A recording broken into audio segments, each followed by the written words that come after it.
En estos días han sucedido unos casos muy lamentables, son muy lamentables, de personas, especialmente la comunidad de esta gente que manejan Harley Davidson, motores. Personas que, respetando las leyes, como debería ser la media en República Dominicana, que no lo es hace muchísimo tiempo, han perecido por accidente por el mal manejo que hay aquí en República Dominicana. Inclusive vi una publicación de María Cela Álvarez, si no me equivoco, que se ha replicado mucho, donde están exigiendo a los amigos del DGCET hacer algo respecto a eso. Y yo digo, Eliseo, que quiero aprovecharte porque no deja de impresionarme dentro de lo suave que tú haces las cosas y cómo tú las comunicas, la profundidad de tus mensajes y lo que yo puedo aprender a través de los diálogos contigo, que improvisamos en el gimnasio. Yo te voy a decir qué es lo que yo he visto. Cuando yo me paro, por ejemplo, en la Lincoln, frente a Ágora, y yo veo un grupo de 5 o 7 AMET, o DGCET, así que se llama ahora mismo, en la esquina, y los motores se le paran al lado que se meten en rojo. O sea, el caos que hay, para mí, eso me deja claro dos cosas. Y tú eres abogado, que es una cosa que me permite más todavía poder expresar para que tú me corrigas. Y yo veo esa uniformada, en realidad, como un mecanismo de opresión a la clase media, que es la que se traslada en el medio medio, y quienes pagan impuestos. Porque, por ejemplo, en el mismo lugar donde te paran a ti, quizás porque tú cometes una pequeña infracción, te tratan como un narcotraficante, te respetan por eso, no tienen trato, no tienen ni siquiera la cortesía de tratarte. Pero en el mismo lugar donde te paran, ahí mismo al lado tuyo, pasa un chofer de carro público, quebrantando todas las leyes y las normativas por las cuales tú pudieras incluso caer preso. Ni cinturón, o sea, no hay nada. Pero lo que más me sorprende es que la gente no hace nada, ni reclama sus derechos de igualdad al otro delante de los demás. Es para que la gente pueda entender lo que está pasando aquí. Vamos a hablar de muchos temas muy interesantes con Eliseo en el día de hoy. Pero la gente se pone a protestar digo, no, es que lo que tú ves que está pasando ahí abajo, en tus ojos, es un reflejo de lo que viene de la cabeza que nos gobierna y quienes llevan prácticamente la rienda de nuestra nación. Y yo siempre he dicho que el hecho de que en los últimos, no sé, 30 o 40 años pudiera ser, 25, 30, no sé, ha habido y se sigue perpetuando una cantidad impresionante de actos de corrupción que anteriormente, en los gobiernos anteriores, me imagino, siempre ha habido sus personas que tienen sus privilegios o cobrar unas comisiones, pero incluso tenían miedo de ostentar lo que se robaban. Hoy en día, el que está arriba roba, pero roba que es asqueroso. O sea, tú ves, por ejemplo, un tipo que es gobernador, o creo que es, no voy a decir el nombre, alcalde de una provincia muy importante de aquí, y cuando tú entras a esa provincia, de que tú llegas a La Vega, pues, ya puedes ir diciendo, tú crees que llegaste a otro país porque lo has puesto muy bonito, pero prácticamente el manejo que hay ahí, todo el mundo sabe, porque eso no hay forma que esa persona tenga el dinero que tiene trabajando honestamente, lo que hace hacer como hacen los narcotraficantes, Pablo Escobar en Medellín, que lo que hacía simplemente era que su pueblo, a través de lo que le sobraba, o lo cual de tanto que tenía, de una forma u otra, hacía cosas que hacía a las personas apoyar su gestión ilegal. Una forma de Robin Hood corrupto. De Robin Hood. Entonces, ¿qué pasa aquí? Que no acabamos de entender que lo que vemos que acontece en nuestro país en el día a día, la falta de justicia social, la falta de en realidad, una lucha real contra la corrupción, donde esa corrupción se perpetúa porque no hay una ley de consecuencia, donde yo puedo entrar al gobierno y yo tengo personas que conozco, a las cuales no le toco porque tuvieron la suerte y quizás se aprovecharon de un sistema que ya está instaurado como algo normal, y son gente de que no son de niveles muy altos en ministerios, son millonarios hoy en día. Cuando digo millonarios, de vivir en Alma Rosa, en un apartamento, 9,000 pesos mensuales, tienen un apartamento comprado al contado donde vivía Figueroa Agosto en La Esperilla. Comprado al contado, y negocios donde lavan su dinero poniendo dealers en Estados Unidos, etc. Conozco varias personas. Entonces, ese mensaje que tú dejas automáticamente le roba a las personas la necesidad de poder permear esa justicia social y poder reclamar sus derechos. Ya la gente vive desesperanzada en República Dominicana. Por ejemplo, la abstinencia un 70% en el voto. Y en lugar de aquí hacer una, digamos, una reflexión, le importa un coño, porque al fin y al cabo, hace muchos años no hay democracia. ¿Por qué? Porque una democracia representativa solamente se construye, y tú me vas a corregir, dentro de un pueblo que puede elegir a través de su formación y su conocimiento de su historia inmediata, pasada, para, en función de un conocimiento, un sentido crítico, saber por quién votar para que esa persona les represente. Pero ellas son mercaderes, lo que han hecho en nombre de la revolución educativa de aquellos gobiernos, lo que han hecho es hacer negocio en el Ministerio de Educación, aperturando una gran cantidad de escuelas, que eso es para lavar dinero con obras sobrevaluadas, pero el magisterio es una mierda en este país. Tú ahora mismo vas a cualquier escuela pública y los profesores tienen falta ortográfica, ni saben ni siquiera hablar. Tú ahora mismo a Seguridad Social y hay profesores, médicos que escriben una receta y te escriben, por ejemplo, a lo mejor te ponen, ¿qué te digo, viejo? Un nombre normal, un apellido sin H, no sé, o sea, es que es muy tangible el deterioro. Pero esta es la observación mía. Eso no es un accidente. Eso es parte de la estrategia de aquel grupito de gobernantes que entendieron en la historia pasada cómo un pueblo podía crear las condiciones para poder mitigar o contrarrestar la barbarie que estamos viviendo. Eliseo, bienvenido. Bienvenido. Gracias. Es una bienvenida VIP. Bueno, parece que me porté bien porque me volvieron a invitar. Yo creo que me he portado mal porque no te he invitado más frecuente. Es una buena señal. Bueno, mira, tú lanzaste muchas ideas y comenzaste por el tema de los accidentes recientes que hemos tenido en el tema del tránsito, que involucran motociclistas y un fenómeno y la observación tuya de un fenómeno que a diario, ¿no? Con los motociclistas. Pero eso es un reflejo, como tú bien señalas.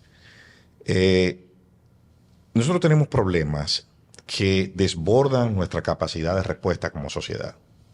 O sea, aquí hay 2 millones de motocicletas en un pueblo donde, lamentablemente, la educación, el tránsito es educación.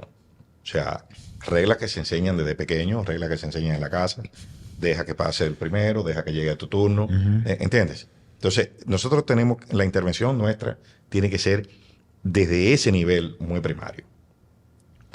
Y así vamos concatenando una serie de temas en esta sociedad. Por ejemplo, lo que es hoy la República Dominicana.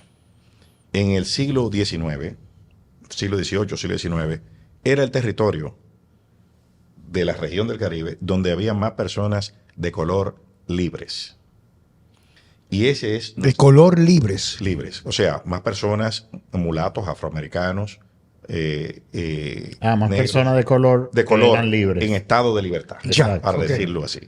Gracias por... Mientras nuestros vecinos, Cuba era una colonia donde la explotación de mano de obra esclava era intensiva. Igual el Santo Domingo francés, que es lo que es hoy Haití. Entonces, nosotros éramos una especie de territorio donde todo el que se escapaba venía aquí y se establecía y vivía libremente. Ese es el ADN del dominicano. Yo quiero poner una fritura, la pongo en esa esquina. Es porque yo lo que estoy buscando es mi comida, ¿entiendes? Ese es el ADN nuestro. Hacer lo que nos da la gana.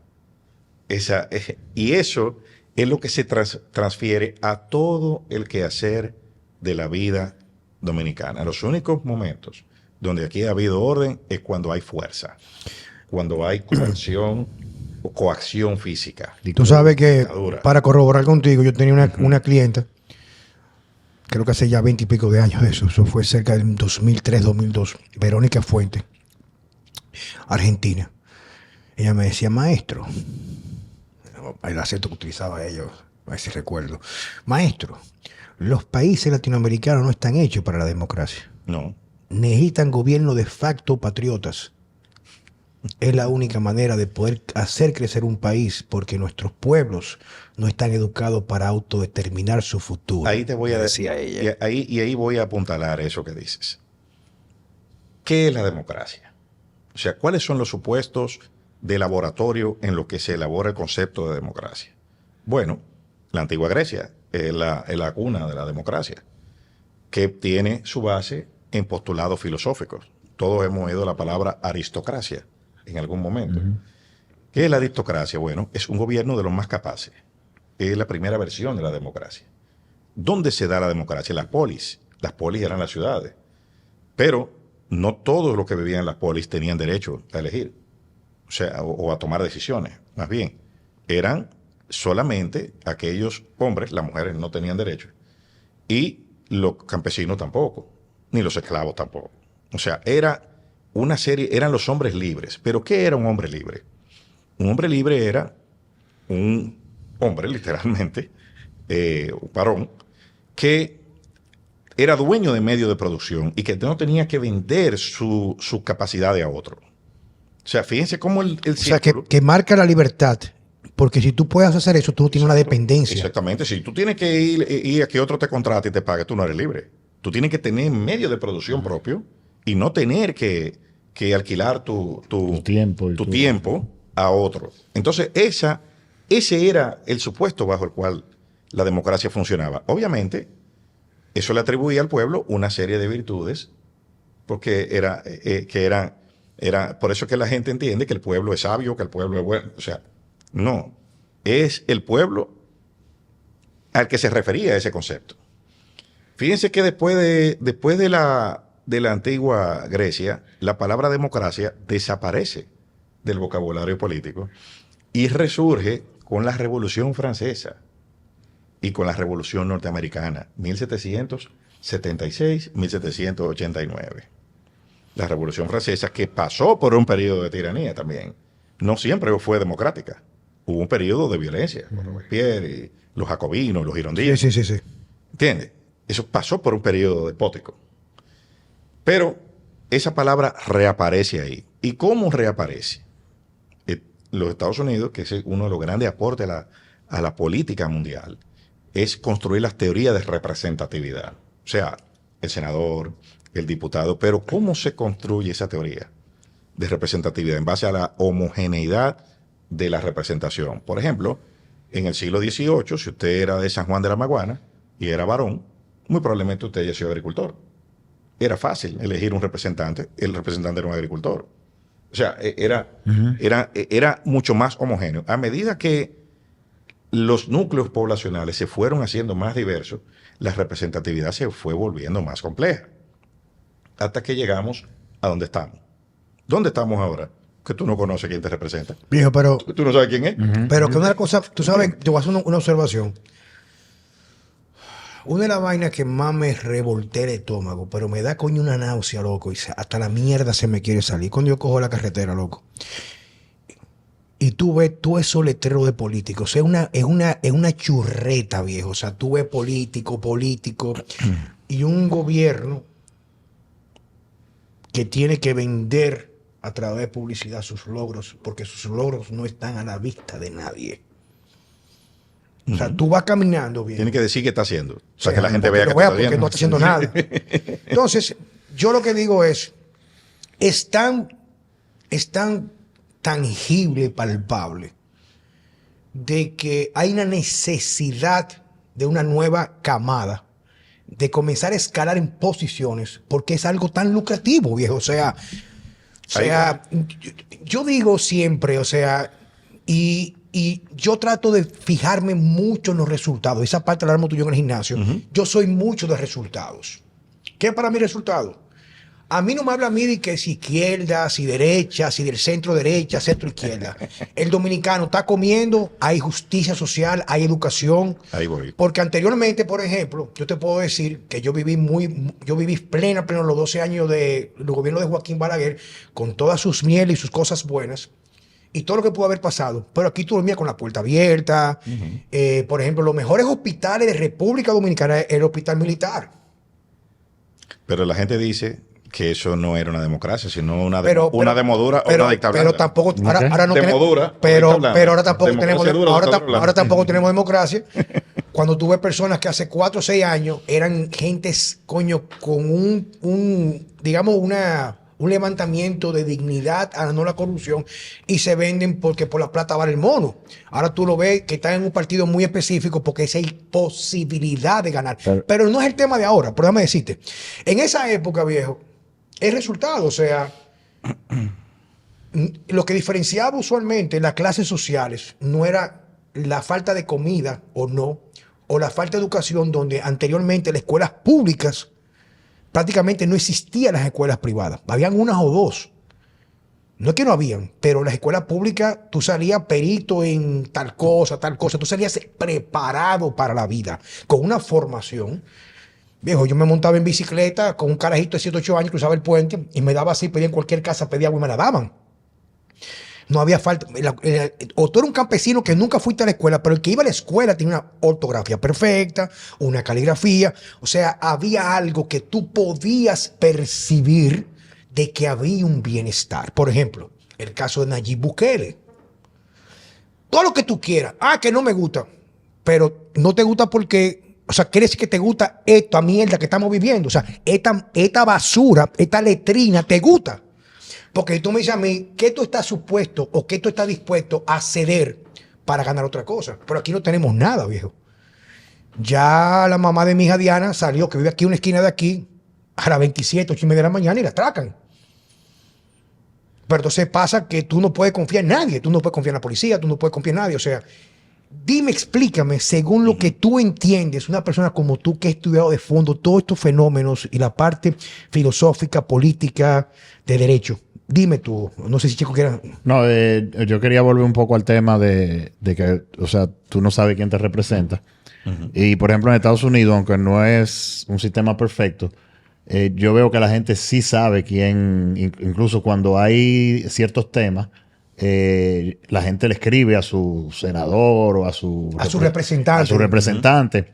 Entonces, que estábamos hablando de Balaguer y que era una demodura. Oh, exacto. O dicta blanda. Pero ahora una democracia dura o una dictadura blanda. Pero ahora mismo, como que nuestra democracia se limita al voto. Pero ya después de ahí, tú no te sientes representado porque incluso las leyes, muchas de las leyes que se hacen y se discuten en el Congreso y después el presidente aprueba,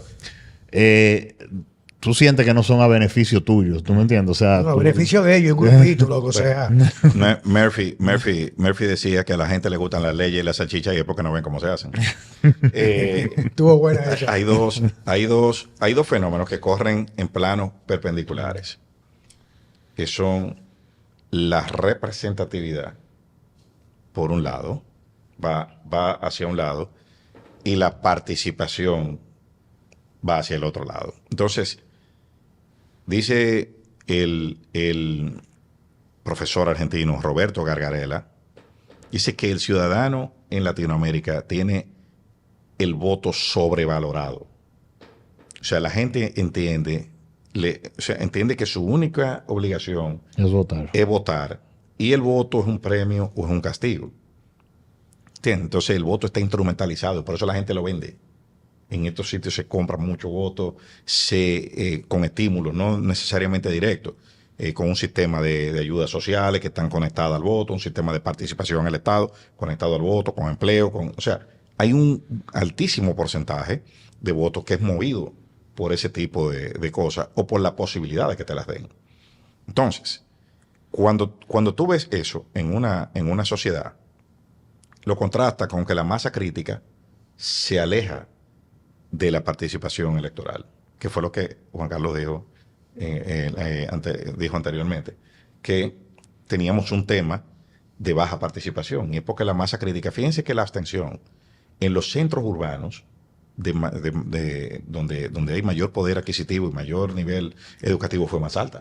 Por ejemplo, en el Distrito Nacional apenas votó el 34%.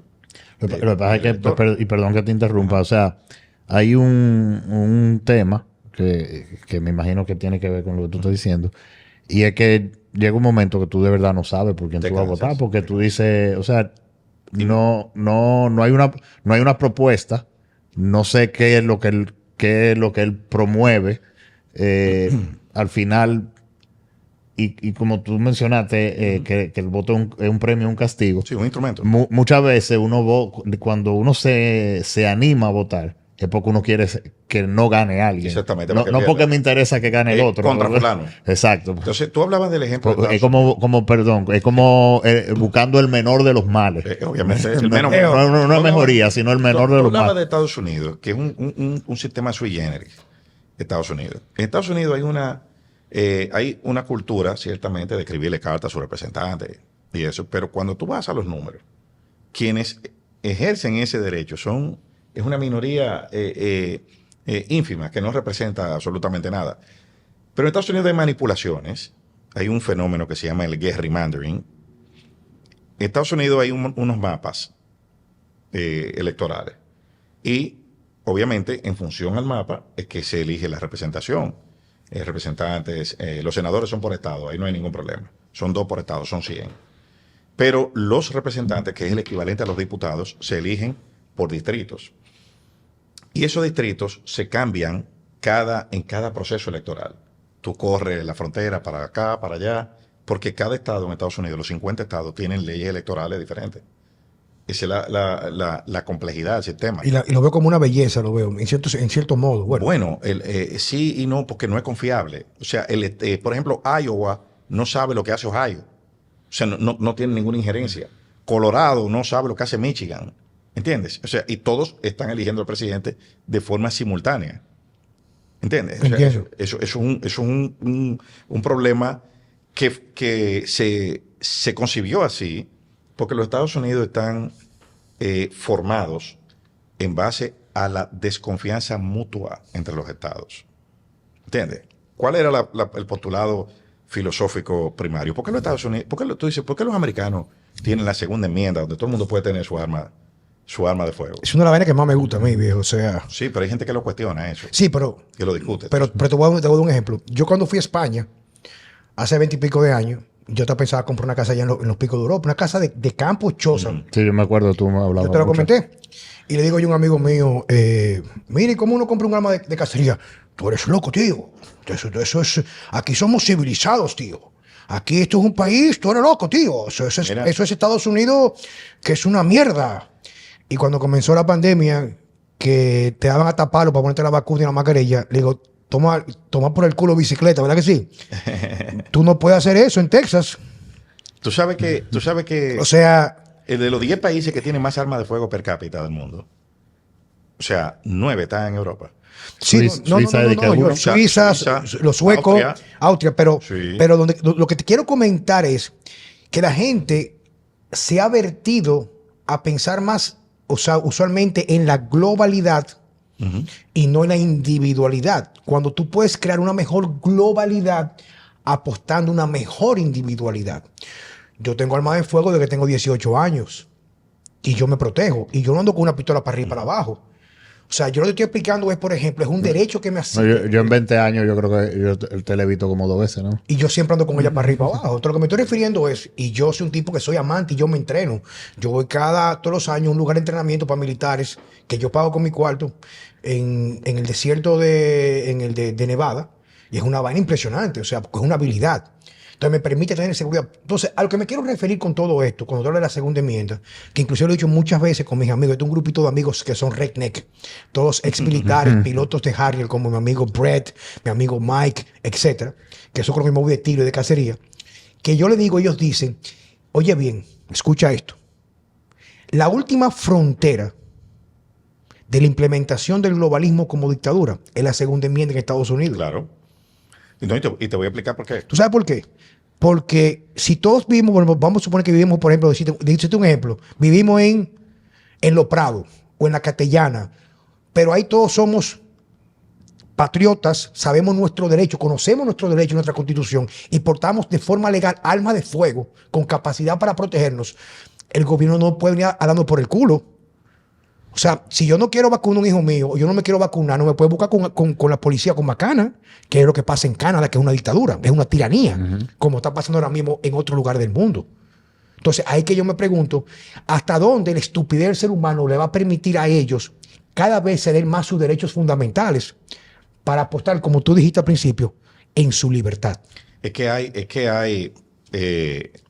Estados Unidos, esa es precisamente la base del derecho de la tenencia de armas. ¿Cuál es el postulado? Bueno, la ciudadanía armada siempre es más que el poder armado. O sea, por más militares que hayan o policías, nosotros somos más que ellos. Entonces, el freno a un gobierno despótico, que era lo que le tenían miedo los constituyentes norteamericanos, es precisamente el pueblo armado. Por eso está de segundo. O sea, Estados Unidos, el primer paquete de enmiendas constitucionales eran 10. Y esa es la segunda. La primera son libertades individuales. Y la segunda es cómo proteger esas libertades individuales, que son la tenencia de armas y la formación de milicia. O sea, la segunda enmienda dice una milicia bien regulada es necesaria para protegerse. Entonces tiene un punto y coma. Dice, cada ciudadano tiene el derecho de portar y tener armas. Eso se leía hasta el año 2007 como un solo enunciado. Ya tú tienes armas porque puede formar milicia.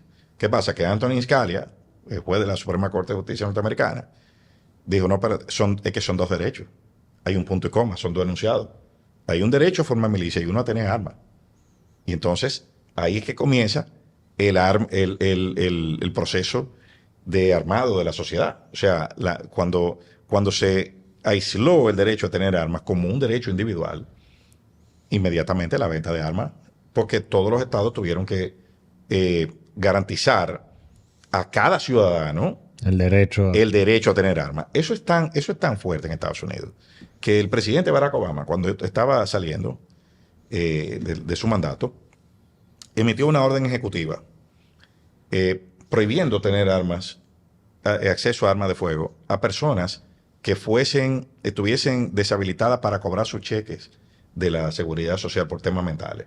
O sea, hay gente que tiene problemas, incapacidades mentales tan severas que tienen que cobrar su beneficio de pensión a través de un tercero que se lo administre. A ese grupo se le prohibió el acceso a armas de fuego y la Suprema Corte de Justicia norteamericana Lo revocó. Lo revocó. Eso es inconstitucional. Cada caso, como es un derecho fundamental, usted tiene que llevarlo caso por caso. Y el juez tiene que autorizarlo caso por caso. Caso por caso. Usted no puede una prohibición de carácter general. Hablando de la Constitución, a mí me gustan los problemas a veces, tú sabes. Y aquí es que me dice a mí, Mark Mejía, mándalo para Patreon. Un día me preguntó un amigo mío cuando pasaba por la bandera. Estaba el Ministerio de la Fuerza Armada. Estaba el Tribunal Constitucional y la Junta Central Electoral. Me dice a mí, ¿qué son esos edificios? Yo lo dije en una ocasión aquí. Digo, mira, eso que tú ves ahí, que se llama Junta Central Electoral, es una letrina. Y lo que está al lado es el papel con que se limpia el culo a la gente que caga ahí. Y una forma de verlo yo, usualmente que pasó aquí cuando el periodo de la pandemia, o la pandemia, cómo se quebrantaron todos los derechos fundamentales estipulados en la Constitución en República Dominicana. Esto fue algo al margen, pero quiero aprovecharte para hacer una pregunta a ti. Yo dije hace un rato la parte de resultados, la parte de la democracia, la parte de esto. ¿Cómo tú ves el futuro en República Dominicana de la perspectiva de lo que aconteció en las últimas elecciones? ¿Hacia dónde nos movemos nosotros por varios puntos? La abstención del 70%, que eso nunca se había visto en la historia dominicana. 70% registrado. Viendo el caso donde ya no hay límites en el uso de fondos para compra de favores. Está la carta, o sea, eso inclusive estaba anteriormente, ahora está digamos que formalizado. Legitimado socialmente. ¿Hacia dónde vamos nosotros? Ya sabiendo que si definimos o buscamos esa definición previa de democracia, ¿qué estamos viviendo en la actualidad? En realidad, de una forma objetiva, y hacia dónde vamos. Mira, esta mañana casualmente, conversaba con mi esposa, discutíamos ese tema. Y mira, la deriva que está tomando están tomando los sistemas políticos en Latinoamérica es preocupante. Es preocupante y la República Dominicana no escapa de ese fenómeno. Tenemos algunas ventajas con respecto a los demás, pero tenemos un problema. ¿Y cuál es el problema? El problema es que se está volviendo con un modus operandi gobernar sin contrapesos. El Congreso de Balaguer, que lo mencionaste hace unos minutos, de Balaguer se decía de todo, pero Balaguer dejaba que la oposición coexistiera en el Congreso. Habían cierto equilibrio de poder. Pero de un tiempo a esta parte, en la República Dominicana, y creo que ese un punto de inflexión fue, y ¿puedo mencionar nombres de políticos? Sí, por Dios. O sea, Bueno, yo pienso que hubo un discurso en la campaña electoral del año 2016 que pronunció el expresidente Danilo Medina cuando dijo, yo quiero mi Congreso. Me parece que el punto de inflexión de la política contemporánea fue ahí. O sea, porque es la primera vez que yo oigo a un presidente diciendo que él quiere el otro poder del Estado, que es el poder que hace contrapeso, que es el Congreso. Yo lo quiero para mí. ¿Entiendes? Lo dijo. Y así sucedió. ¿Qué está pasando ahora? Lo mismo. Ahora llegó otra administración que desdeñaba todas esas prácticas cuando estaba en la oposición y está actuando de la misma manera. Fíjense cuántos contratos de préstamo han ido al Congreso de la República Dominicana. ¿En cuántos ustedes han visto un proceso de discusión? ¿Cuántos han devuelto? ¿Cuántos presupuestos de los últimos 10 años en este país? Para que no digan que estoy criticando solamente al que está. En los últimos 10 años, esta sociedad no ha visto un proceso de discusión de un presupuesto, de una ley de presupuesto. No, se aprueba y ya. Se aprueba y ya. Y punto. Lo más que han llegado a devolver, mira, cámbiame esa partida y pónmele. Pero no hay una discusión. ¿Por qué? Porque aquí se gobierna sin contrapeso. Porque al ciudadano le han dicho, el Congreso no sirve. Pero ¿quién se lo dice? Es el que gobierna, que lo dice. El Congreso no sirve, claro. ¿Qué es lo que no sirve? El contrapeso. Nosotros, por ejemplo, vimos hace poco menos de un mes una discusión con una legislación de la ley del DNI que coarta algunas libertades, que sí, que no, y que se promulgó. Bueno, perfecto. Pero una semana antes, esa ley se promulga, o sea que está vigente. Pero una semana antes, el presidente devolvió al Congreso una ley que regula el funcionamiento de la Cámara de Cuentas. O sea, esa ley se aprobó en el Congreso, el presidente la devolvió. No la quiero. La devuelve. ¿Por qué? Porque no hay... Eso es para controlarlo a él, para controlar su administración, el organismo de control externo de la ejecución del Estado. Eso no. Yo quiero la de espiate a ti, pero la de que me controlen a mí no la quiero y la devuelvo. Entonces, se está volviendo una tentación muy grande para los gobernantes, la de gobernar sin contrapesos. Y ahorita pusiste de ejemplo a Bukele. ¿Qué pasa con Bukele y con ese sistema de gobierno? Quítale el nombre, pon el nombre que quieras. Al ciudadano actual se le ha vendido la idea de que, o el falso dilema, de que para tener una cosa, como tú dijiste ahorita, hay que renunciar a otras. O sea, para que me protejan, yo no puedo tener libertad. Para que me protejan, yo no puedo tener libertad de asociación. Para que me protejan, hay que controlar la libertad de expresión. Para que me protejan, hay que controlar la libertad de circulación. Tú sabes que Bukele, de sus 5 años de periodo, gobernó 4 y medio con estado de emergencia, con estado de excepción, donde están suspendidas todas las garantías, donde la policía lo lleva preso y no hay que someterlo a la justicia en las 48 horas. No hay habeas corpus, o sea, no hay proceso judicial. Entonces, ahí hay gente. El Salvador tiene, creo que menos de la mitad de la población de la República Dominicana, son como 4 millones. Y tiene 74,000 prisioneros. 74,000 personas privadas de libertad en El Salvador. Entonces, eso, tú dices, bueno, sí, no hay delincuencia. Eso está por verse. Eso está por verse porque los parámetros de medición de la delincuencia los cambiaron.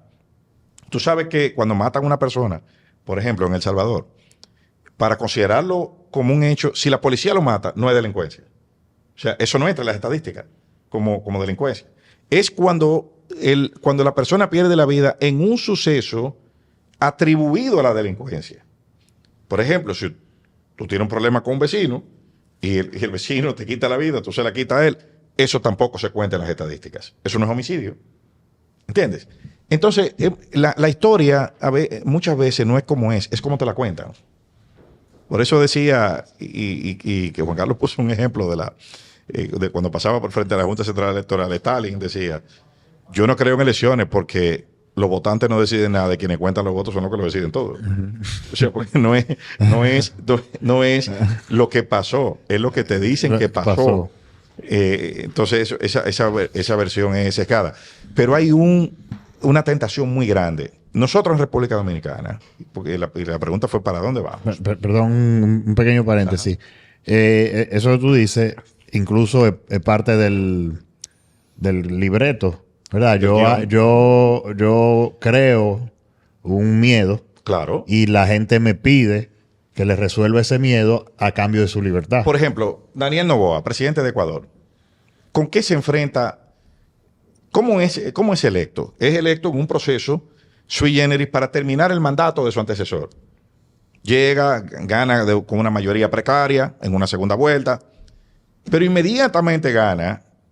Hay una crisis en el sistema penitenciario de Ecuador, que con una aparente pérdida de control total del orden.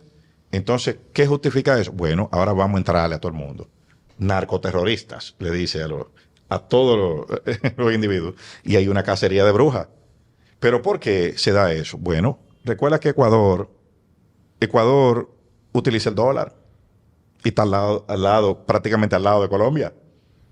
O sea, en la pandemia, eso se volvió el paraíso de operación del crimen organizado colombiano, con una moneda que no había, o sea, donde no había que lavar nada, porque la economía está dolarizada. Eso desbordó la capacidad de respuesta. Fíjense que ahora, y porque ustedes ven que está todo conectado. El problema del narcotráfico ahora, ¿cuál es? Que los precios de la cocaína Están muy bajitos. se han deprimido, se han desplomado los precios.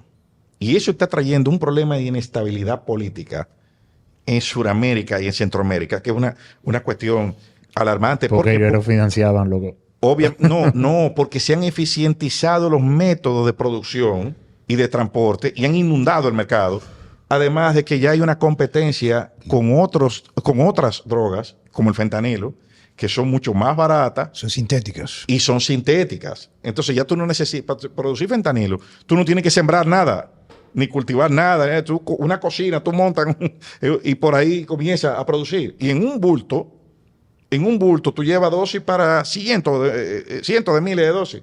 Ya tú no necesitas un camión, un avión. Un paquete, una vaina. Nada de eso. Es un bultico en la mano.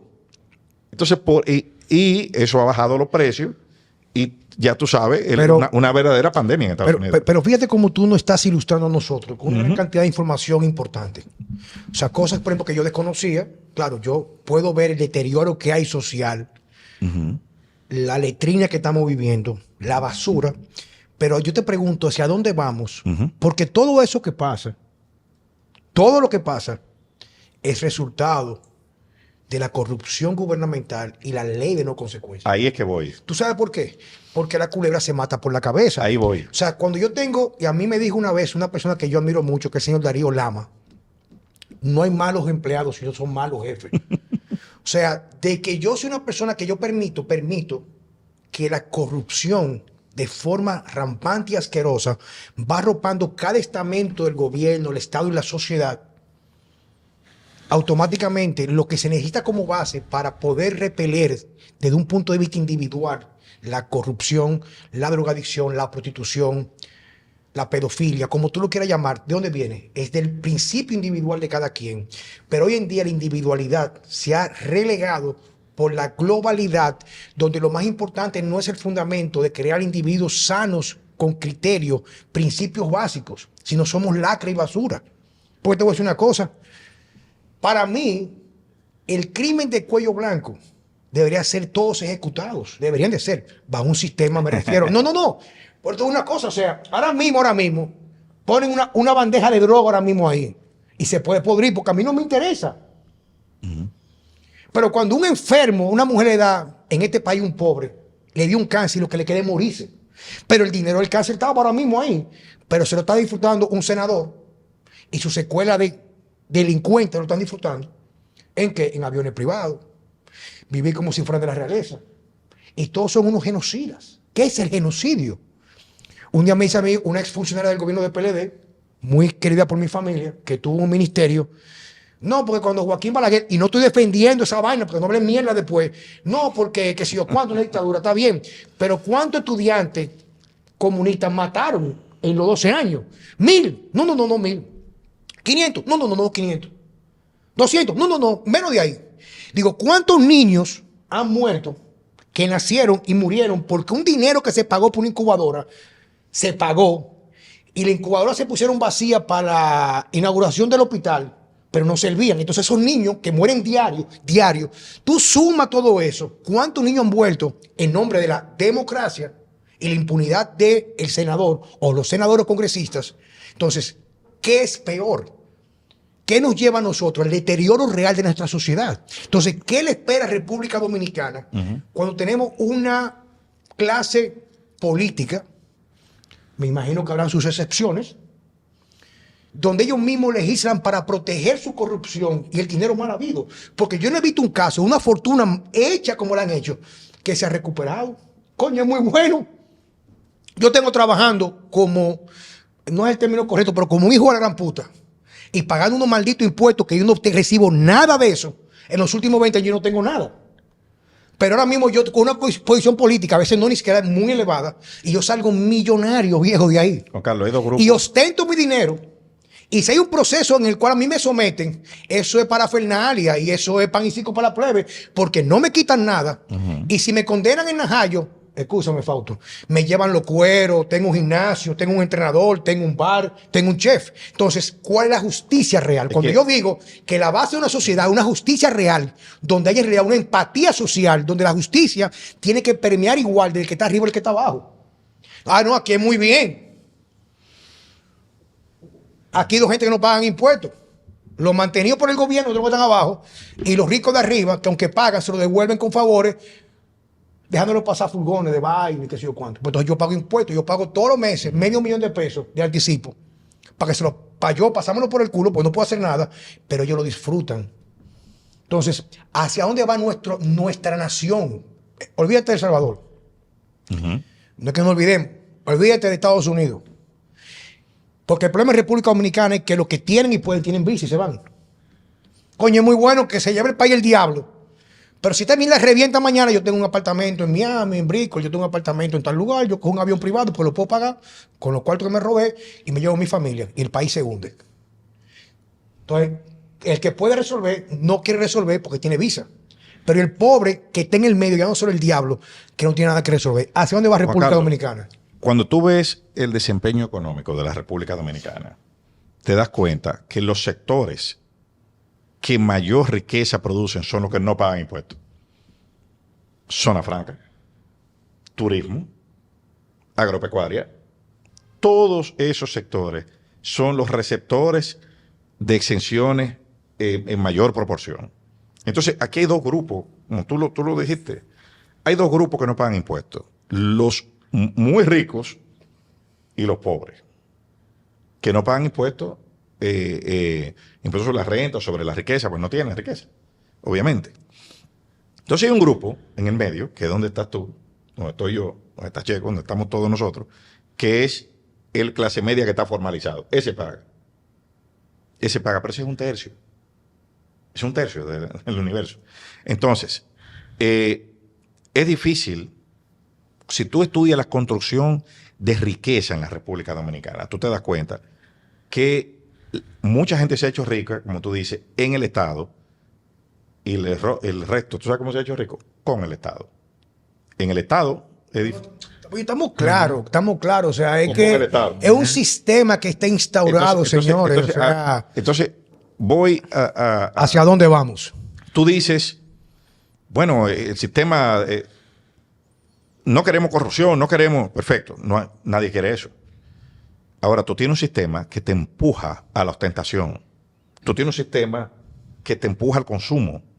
O sea, tú pones un tipo con hambre a cuidar la carne.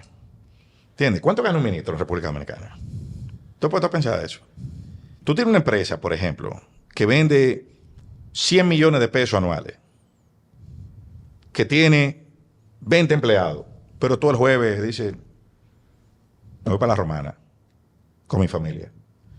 Un ministro y tú ganas $1 millón de pesos al mes, entre una cosa y otra. Perfecto, tú manejas 25 empleados. Un ministro maneja 3.000 millones de pesos, 2.000 empleados, y no, que el presidente va para Asua el sábado. Tiene que estar allá. ¿Y cuánto gana? 250.000 pesos.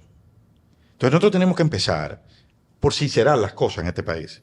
O sea, que ir a servirle al Estado represente en cuestiones legales, o sea, remuneraciones lícitas, que represente, estén proporcionales a las responsabilidades que tiene.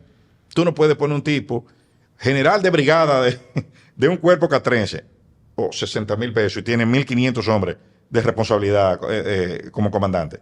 Tú sabes que ahí hay una disonancia.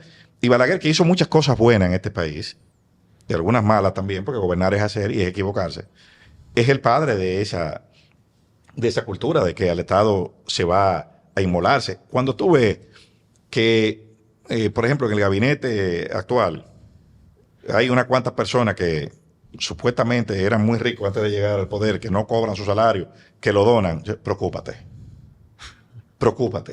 ¿Oíste? Bueno. Preocúpate porque tú sabes muy bien que un tipo que es rico, que está cómodo en su casa, que nadie lo está cuestionando, que si fue el gobierno que todo el mundo le diga ladrón y no cobra un chele, preocúpate.